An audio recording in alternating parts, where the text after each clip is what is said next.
Rise of the Planet of the Apes. Yes, that is the film I will be reviewing today. Before I get into the review, I should probably explain why I've not made any videos for such a long time. In fact, I think the last time I made a video here was way back in January. The reason for that is because I've been doing exams and what have you at school, so pretty much all of my free time over the past 4 to 5 months has been consumed by it.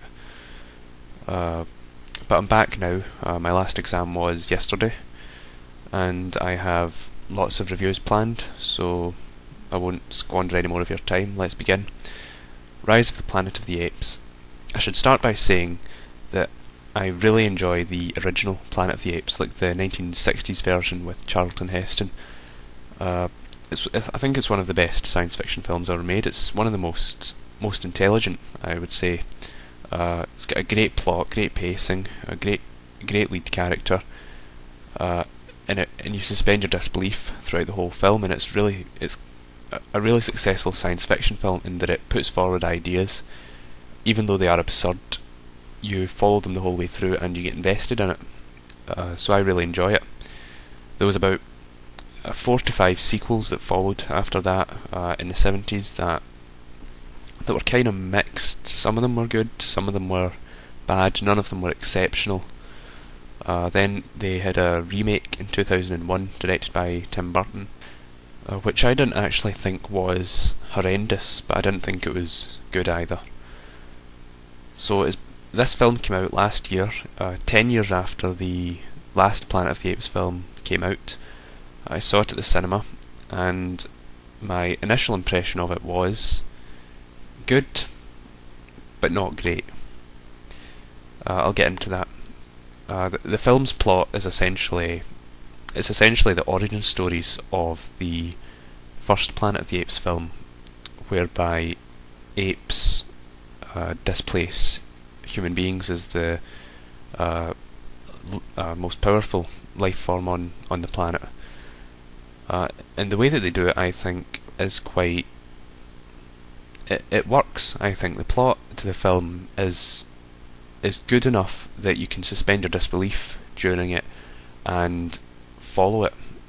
The plot is that they're working on a cure for Alzheimer's, and in doing so they develop this drug which makes people more intelligent, and of course they test it on a chimpanzee because that's the logical thing to do. Okay, and what happens is they test it on a chimpanzee, it dies, but its offspring gets into the hands of James Franco, who's the lead character, the lead scientist in the film, and he raises it, and it becomes hyper intelligent to the point where, like, it can speak using sign language, and you can see all the various emotions that are going through its head. Like, there's one point where it kind of dawns on it that it's a pet to James Franco's character, and it doesn't like that, and it's very successful at conveying all of these emotions that the animal's going through. And I think that's excellent, because I've seen very few films that can do that can get you to feel emotion and follow the story of an animal. Anyway, the intelligence of the ape builds to the point where it leads all other apes to rebellion over humanity. And it did take some considerable strength on my part to say that with a straight face, but believe you me, when you're watching this film, the absurdity of the plot really does pass you by. You don't question it. It's really successful in making you believe what is quite a preposterous idea, and that's what a good science fiction film should be able to do. Because when you think about it, the original Planet of the Apes, the idea that the apes had evolved to the point of speech, it's tied in with science and fact, and the idea of evolution and what have you. But when you think about it, it is really absurd. But you never question it during the film, and that's something that this film successfully pulls off too. And it takes itself surprisingly seriously, and it does it quite well. It gets away with it. The plot of the film as a whole, I don't think it's that inventive. Like you could probably discern the whole plot from the trailer. But one thing I thought this film got quite well was it got around the very obvious plot hole that a lot of people had in their minds going into the film, which is how on earth can apes displace humanity when, you know, we've got guns, basically. And it really does get around that. Like, a lot of people forget that primates do have quite a lot of strength. Like, if it was a fist fight between a man and a monkey, the monkey would probably win. It's just that we have technology and what have you, and the way that they get around that in the film's quite clever. I mean, they essentially they play up the fact that you know you've got these environmentalist, vegetarian, Green Party, save the whale type people that come in and say, oh no, you can't hurt the poor monkeys that are trying to destroy humanity. And I actually think that's quite humorous. I don't know if it was intended as that, but it is quite. I thought it was a nice touch, and it gets around the plot hole all right. I quite liked the actual science fiction elements to the film, like the ideas that they had. I thought they were quite imaginative, quite inventive. But of course, you probably knew all the ideas from the trailer. But one of the things I would say about it is that it does get you thinking. Like, it gets you thinking about what the applications of this type of technology would be. What would really happen if this could take place in real life, and it gets you thinking about the more sort of philosophical ideas of the film as well, which I quite like. And it's what a good science fiction film should do. I mean, science fiction should be about ideas and getting you to think. And if you ask me, this film is very successful in that respect, and it's one of the few films I've seen in recent years that's managed to pull that off. With regards to the plot itself, one criticism that I've got is that it was actually just too short.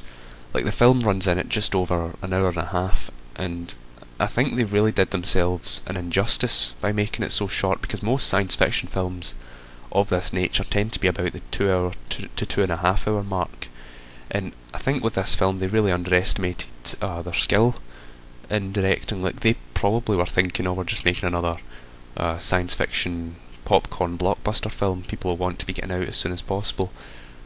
I would disagree with that. I think this film could have really benefited from certain scenes being protracted and fleshed out more, just so that the characters were given better development, just so that the pacing was a bit better.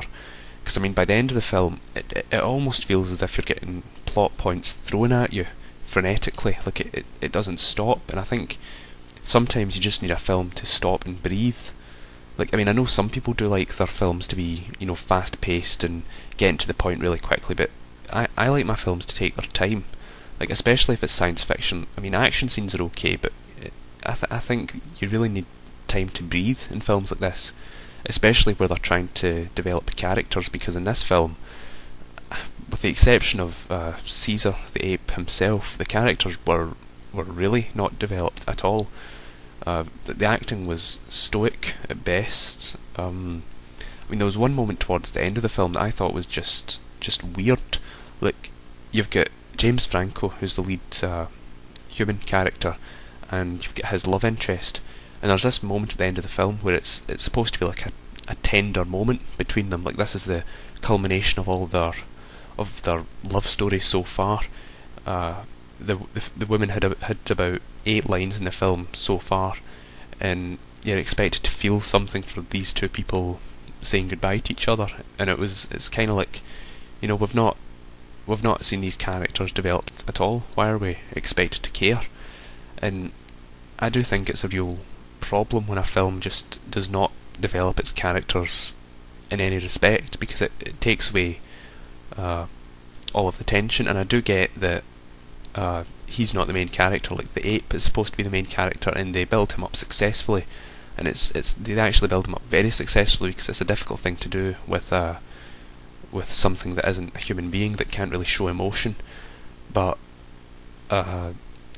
character development was a real flaw of this film, and the thing is, I suspect that one day they might do they might do like a director's cut or something of this, which I would be really interested in seeing, because I think if they'd just fleshed out the characters a bit more, taken it a bit slower in terms of pacing and plot, I think it could have been a really good film. Actually, one of the better science fiction films I've seen in the past decade. But it's just the fact that it makes itself, it turns itself into a blockbuster when it really, and when I say blockbuster, it turns itself into like a mindless popcorn blockbuster by underestimating just how good it is. So, to sum up, I think they really should have fleshed it out more, and they should have developed the characters more at the expense of a longer running time, because they really did themselves an injustice by making it just an hour and a half. Some of the character development wasn't awful. Like I liked the bits with like James Franco's dad at the beginning, like he's suffering from Alzheimer's. I thought they did that quite well. They made it out to be quite tender, and I thought it was successful in doing that. The plot itself, as I said, it gets you to suspend your disbelief during it, which is obviously something that you'd expect from a science fiction film. Although once or twice they did just take it maybe just a bit too far. Like you were actively questioning it in the film. Like it broke your concentration just because it was just one step too far in terms of what you can believe. Like, the way science fiction films often work is they'll mix in a preposterous idea with an element of truth, with an element of actual fact and science. But here they do that successfully. But there's one scene where, like, the ape, he gets a hold of this serum or whatever that makes people smart, and he rolls it through the monkey cages, and it's released as a gas that they breathe in, and that makes them intelligent. So it's basically smart gas, which just I mean, I know it's weird saying that other things in the film are acceptable, you can suspend your disbelief during them, but with this, I just felt as though it took me out of the film, because it was a bit too much out there in terms of the rest of the film. Like, the rest of the film was very much based on concepts of science and evolution, but here it was just, smart gas. The rest of the film, the CGI, very mixed. Like, I liked how they managed to tell the story of the main character with it, like the main ape character. Like, you really do feel all of his emotions throughout the film. You really do follow him throughout the film. Like, he is very much the focal point of the story, and very few films could do that with a non-human creature. But so in that respect, the CGI was very successful. But in other respects, when you see the apes running about and when they're moving, you can really tell that they're CGI. Like, there are one or two shots in the film where you could have swore it was cartoons. Not all of them are that bad, but you really can tell that it's CGI. And I'm not saying they should have done it with puppets or animatronics, because that could have ended up looking quite cheesy. But the CGI, I did think it wasn't excellent, except with regards to telling the story of the main character. And that's what good CGI should be used to do. It should be used to enhance the story, not just used gratuitously, and do that successfully here. But the CGI as a whole, especially when the apes are running about and the camera's moving very quickly, it really does not look organic. It doesn't look tangible at all. With regards to the acting, I kind of touched on that already, but I'll go a bit more in depth. James Franco, I don't think he's the main character. I don't think he's really suited to be the main character in an action film. I mean, people have talked to me about his performance in 127 Hours, which I've not seen yet. But from this, I really took from it that he's not good as a lead role. Like, his performance is quite... he's just got an innocuous presence. Like, he's the kind of person that would blend into the background. He's probably better as in supporting roles. I don't think he's good here. The rest of the actors, his love interest was instantly forgettable. Like, I could not tell you a single thing that she said during that whole film. She was just in the background. had about, as I said, about 7 or 8 lines in the whole film. Tom Felton's in there as well. He plays Malfoy in Harry Potter. To be honest, his performance was one of the main weak points of the film. Like, it really did detract from certain aspects of the film that were supposed to be taken seriously. He really does not show any versatility as an actor. Like, he's essentially just playing Malfoy again.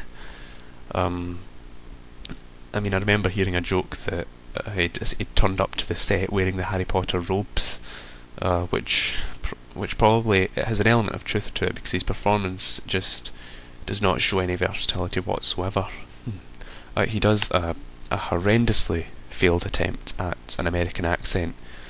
I mean, all throughout the film, it really is just like a British person doing an impersonation of an American accent. You never believe for a second that this guy is actually an American, and it's especially bad when, for some odd reason that I'll never fathom, they insert homages to the original Planet of the Apes, like lines that were said by Charlton Heston in the original film. They insert into this film at the oddest of moments, and most of them, as I recall, were actually said by Tom Felton's character, and it's just so weird to hear a British person attempt to say these lines.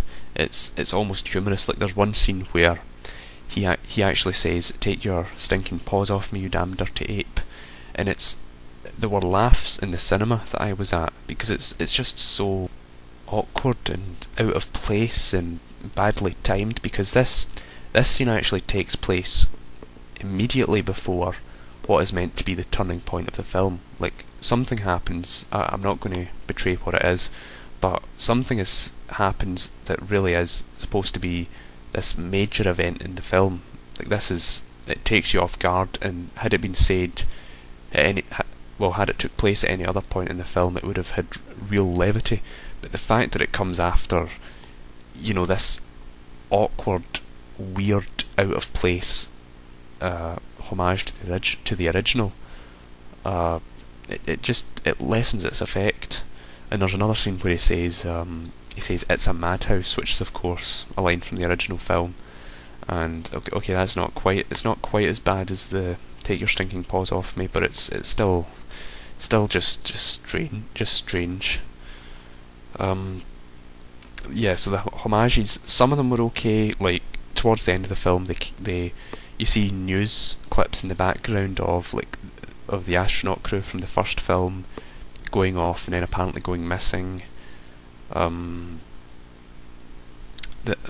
overall, a lot of the homages just didn't contextualise at all. They were really just thrown in there, and it really did show.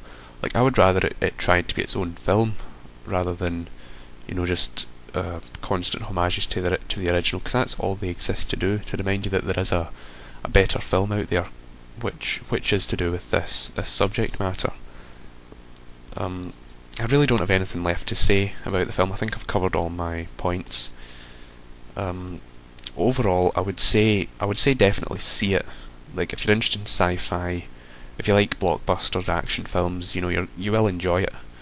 I can't see anyone going into this and not enjoying it, to be honest. But there are significant problems. I think they really did themselves an injustice by making it so short. They could have fleshed out certain scenes to be a bit longer, given the characters more development, like the human characters, that is. The CGI wasn't perfect in certain scenes, but that's not too huge a problem.